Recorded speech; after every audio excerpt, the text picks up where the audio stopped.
Hey, Bryan. I am excited about something you've been working on in this famous Bryan's brainstorming notebook. This man channels and downloads information, like just wisdom. It's one of his intuitive gifts is downloading, tapping into archives of wisdom. And truly, I have never met anybody, literally, that downloads information like you do, and the wisdom that is in it, and the connectiveness that you bring to, that the functions of how do I apply this? What's it look like? Here's a diagram to help you understand it. Like there's the other superpower that comes with this. And how do you apply this? And you're working on something. You're going to bring it to, I just must be too far away. You just got rolled in. It's called Shattered Selves, Why We Fragment, How It Limits Us, and the Power of Becoming Whole. I know you're going to bring more of this together, but it's so interesting to me, the idea of being fragmented, and we all have elements of that. We all do. And so just talk to me about, we fragment ourselves, and you've picked out 4 common ways. We're just this is table talk time. This is non-scripted, non-practice, but this is just such a fascinating concept. What do you got here and what's coming down? Well, what spoke to me is we have 4 seasons of the year, right? Mm-hmm. And there's also, you've heard the 4 corners of the earth. Just 4 is a very powerful number. Yeah. 3 is powerful. It's not like 4 is the right number. But in this, 4 really spoke to me. Okay. And it was 4 parts here. And then I saw how those 4 parts evolved into the next 4 parts. And then those 4 parts evolved into the next 4 parts. So it's almost like a 3-part series with 4 parts in each season. Because we have what it looks like when it's not functioning. And actually what causes that. What can cause us to fragment. What causes our souls to be shattered into 1,000 little pieces. And what can cause it. So just getting a picture and how that happens helps us go, oh, I recognize, I have experienced some of those things. I've experienced rejection. Who hasn't been rejected in some shape or form? So I think everybody, but let's just say most of us, rejection and or, and it can look in different ways. So we can have peer rejection. Maybe I don't fit into a norm. Yeah. Well, I think that's a huge thing. Is you talk a lot about being your authentic self and being true, and when you get out of alignment with who you are, and it just starts off slowly, slightly, those small little compromises, it doesn't really matter, it's okay, I'm just going to try to fit in. Is it really that big of a deal if I speak up right now, or should I just be quiet? All those things you've heard when you were younger. Kids are to be seen, not heard. All those expressions, there's something there, and it's trying to conform you. Now, is conforming all necessarily bad? No. If you are in the United States, you drive on the right side of the road, it's efficient, you're conforming, you could go on the other side, but it's not going to work as well. So it isn't like conforming is bad in every single way. Mm-hmm. But when you are conforming away from who you are, into something else, that's where the issue comes in. And that's where I see, and I know you work with clients, I work with people, and we see that all the time.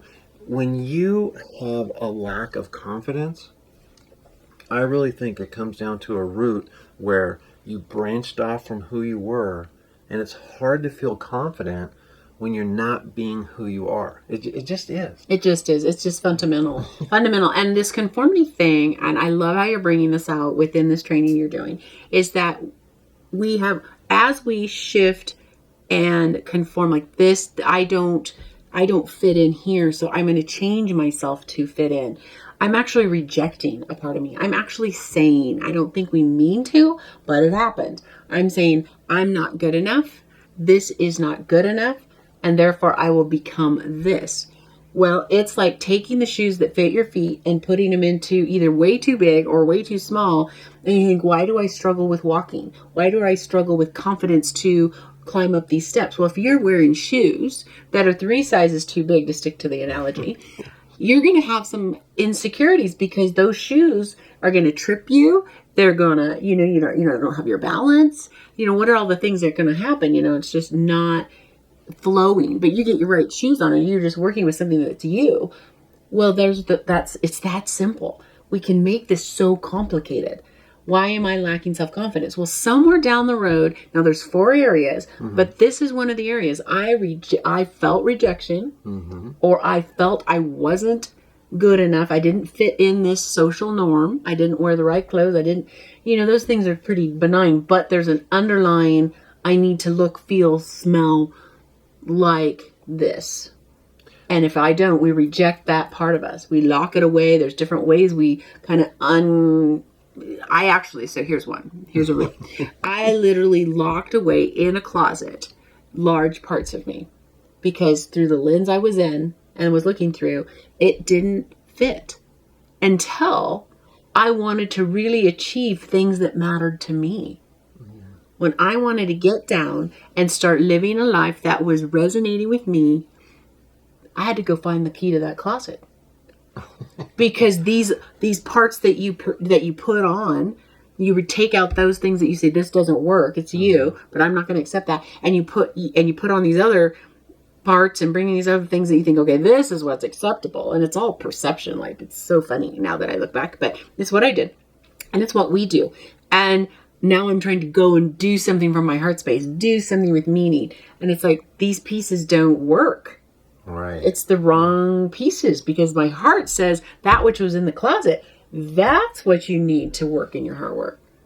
Yeah, I so relate to that because I know growing up, more than anything, I wanted to be a professional basketball player. I mean, I just was totally into that. And when I looked at things realistically, this isn't putting myself down, this isn't having low self-esteem. This is just saying, okay, here's someone else.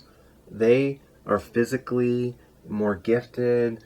Well, just like for me, I have terrible feet. Okay, like I've had a couple doctors tell me if someone else, just a normal person, whatever that is, if they were to switch with you and experience your feet, they would just be like, I can't even get out of bed. You know, but you do what you know. Okay, but my point is, I so badly wanted that, and here's something to think about. If I was just born and I didn't experience any of that stuff, would I have wanted that? Or was there something in there that I wanted fame or I wanted this or recognition? Was there something else tied into that? And then you layer in other pieces of not being good enough, not fitting in, rejecting yourself. Like my dad and my brother are both excellent mechanics. I mean, my dad's kind of like the MacGyver. There's people that would go out fishing in Alaska on these remote trips that are just way out in the middle of nowhere, and they would take him in case anything happened.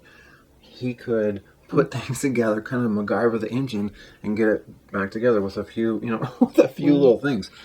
And so when I would look at myself, I'd be like, man, I just suck at mechanics. I mean, I just literally do. And then I would look at basketball, and I would see, okay, I'm trying my hardest, but in other videos we've talked about how if you're a 2 out of 10 and you like really, maybe you get to a 4 or 5 or something like that, maybe a 6, you just tripled your production, okay? But you're still never really that great.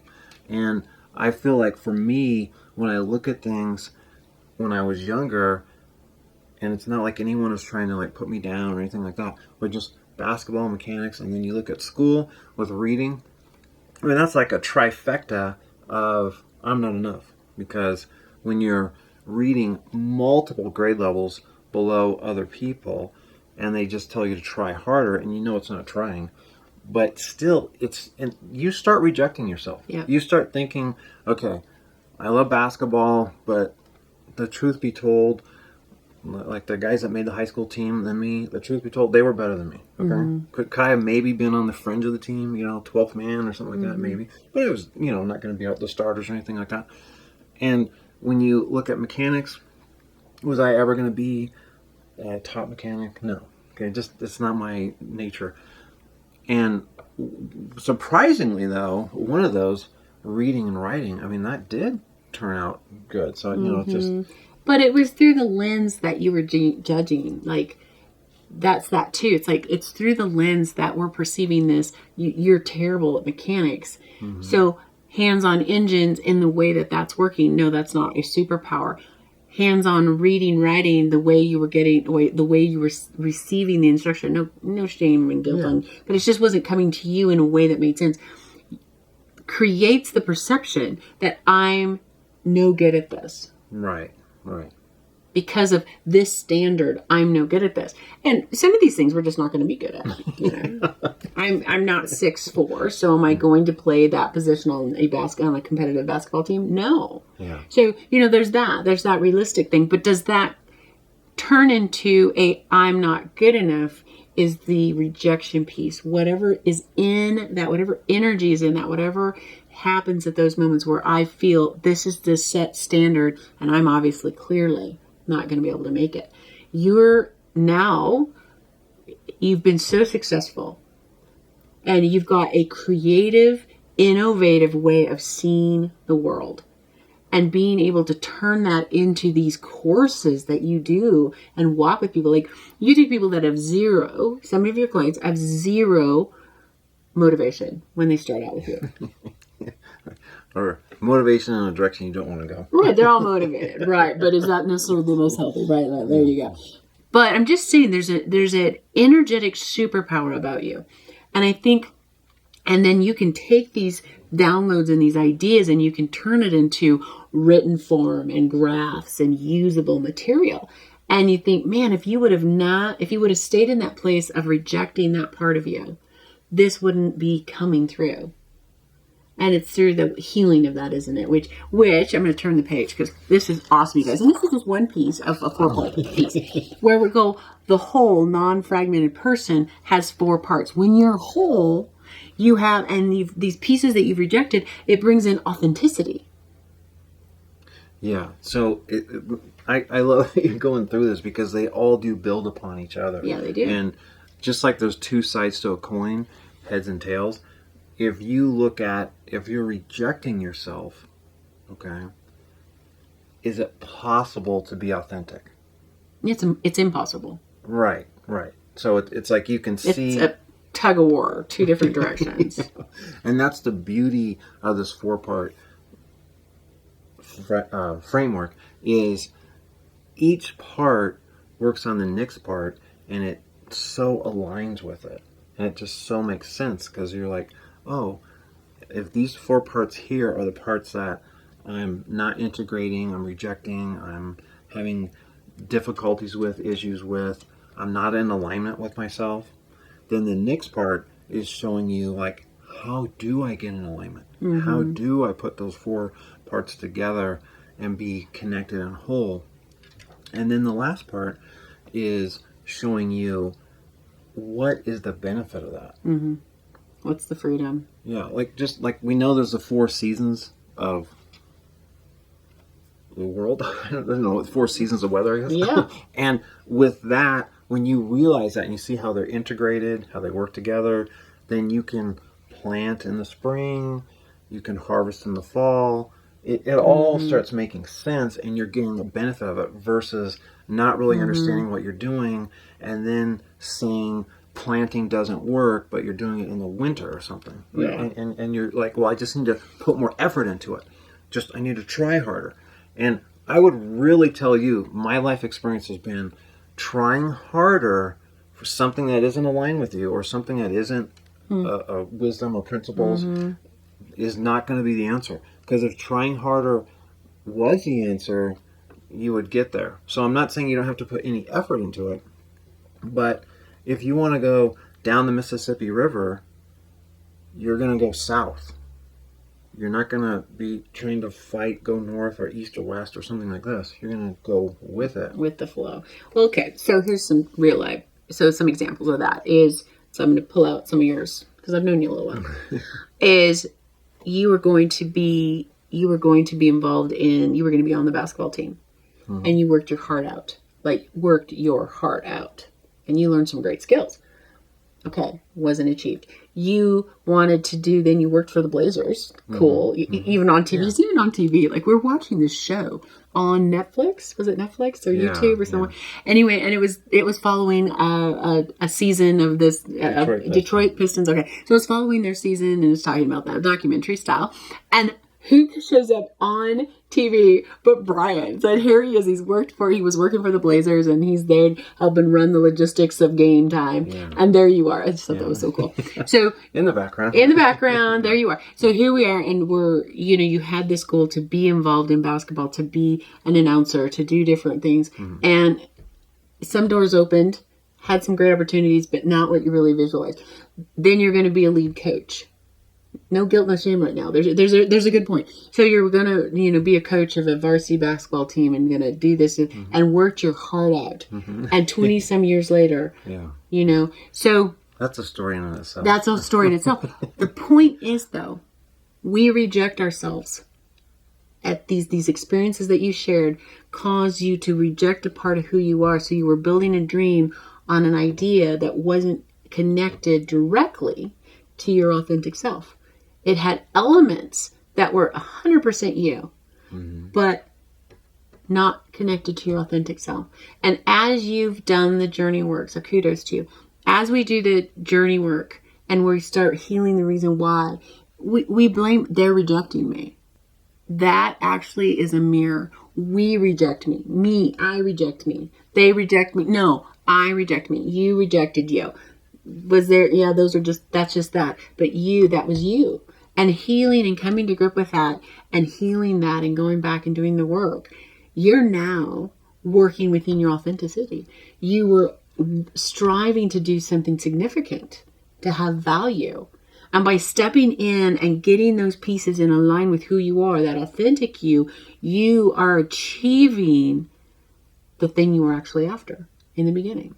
and not in hundreds of years, but in, how long? A couple years. You're achieving what you were designed to achieve, and you're just adding to that, and it's building, and it grows and grows and grows. But the power, the advantage of being whole and non-fragmented and working within who we are, that times we feel like we're just beating our head against the wall, is probably a sign that in that space, I have a fragmented piece. And I have an idea that's on the right track, but I have not embraced a part of who I am. And when I embrace that part, I've got the right idea, but I am totally trying to climb the wrong wall. Yeah. No, I agree. And the thing when you're saying this, what made me think about, I can't remember if it was the ancient Greeks or Romans or I don't know, who knows where. But they said the idea was you take this journey of discovery. You go all around the world, in the oceans, in the mountains, everywhere. All to come back and realize it was an inward journey. Yeah. That even when I went out there, wherever there is, it's still inward. And the more we look outward, we have to realize, it's inward. And I know when you're telling my story, they're a part of my story, I know I'd ask people for help. Like, okay, how do I get this basketball job? Sometimes I've been in the school system a long time, no athletic directors, no different people, and I'd say, why did I not get the job? What was it I need to do? And I remember one person being, he's known as the gunslinger. That was his name as an administrator and stuff. He's a very straight shooter, very blunt. He's not going to miss any words on this. No.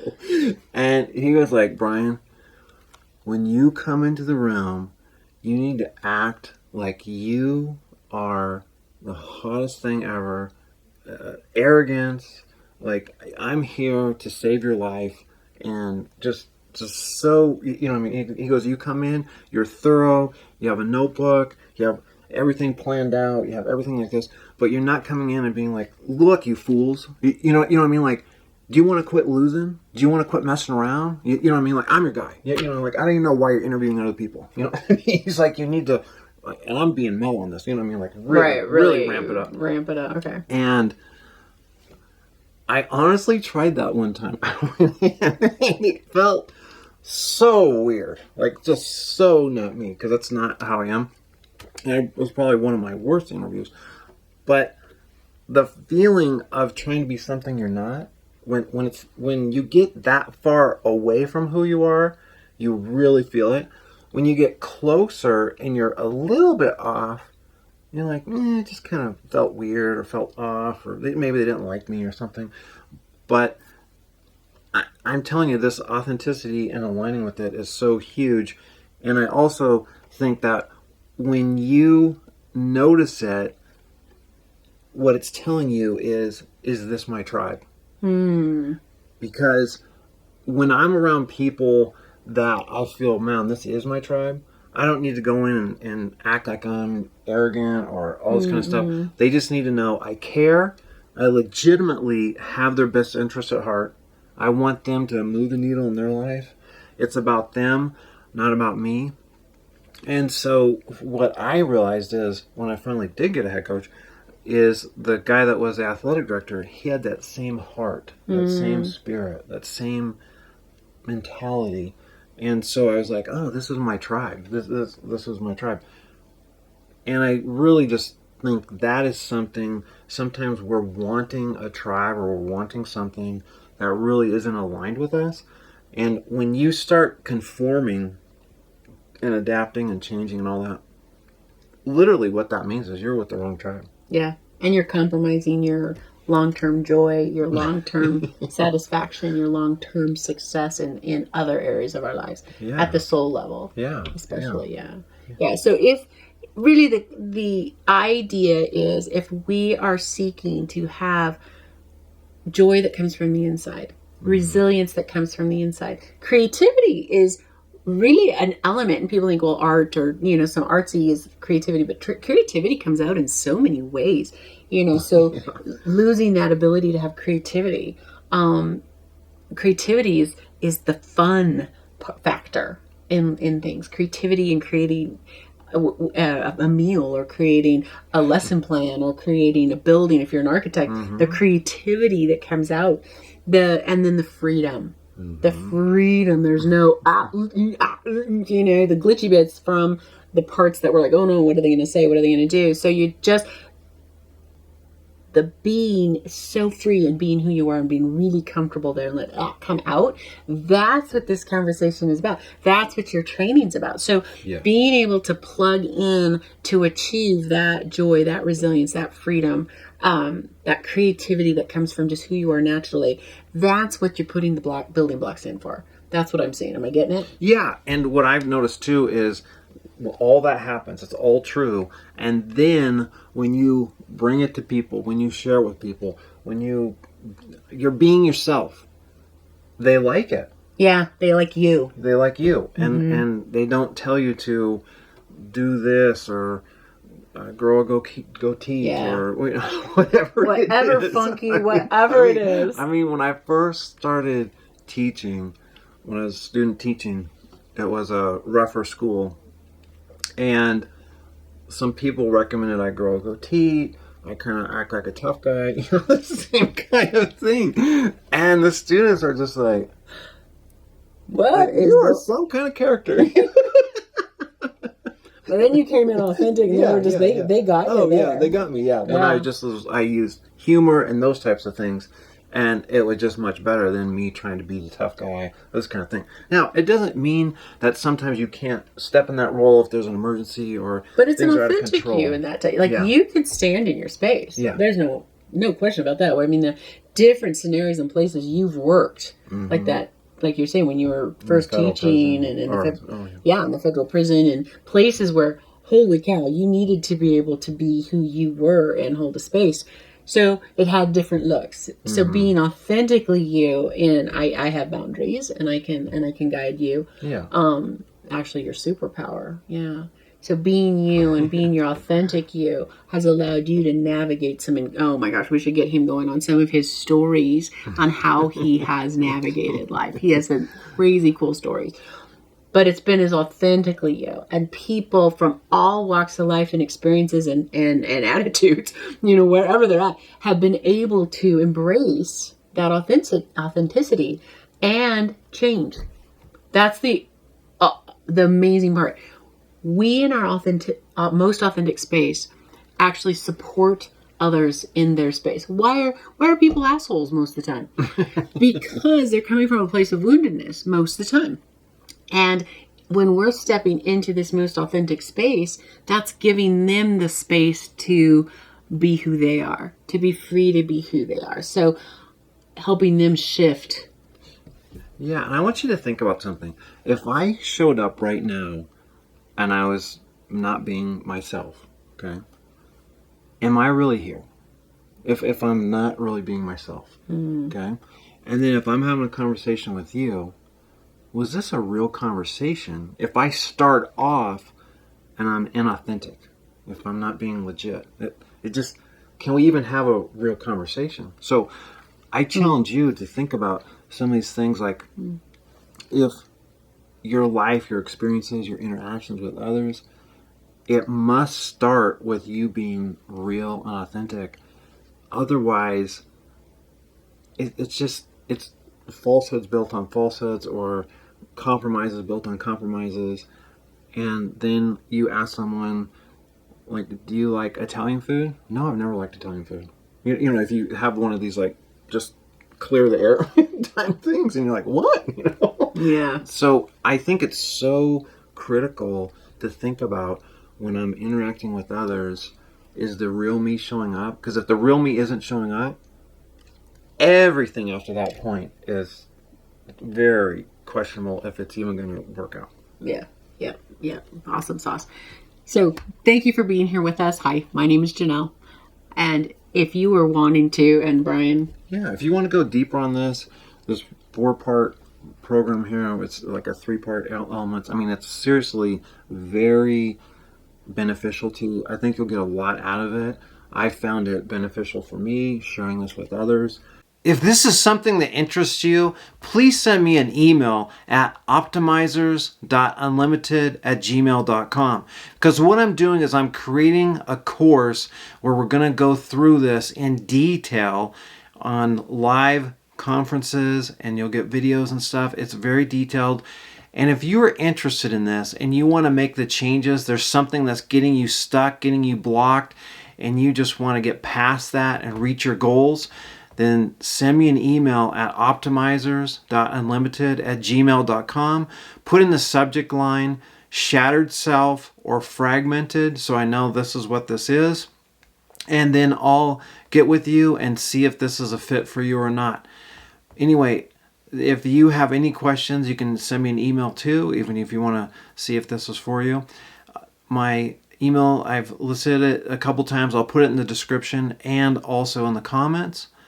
I look forward to seeing you either through an email or a video conference or in my next video. All the best to you.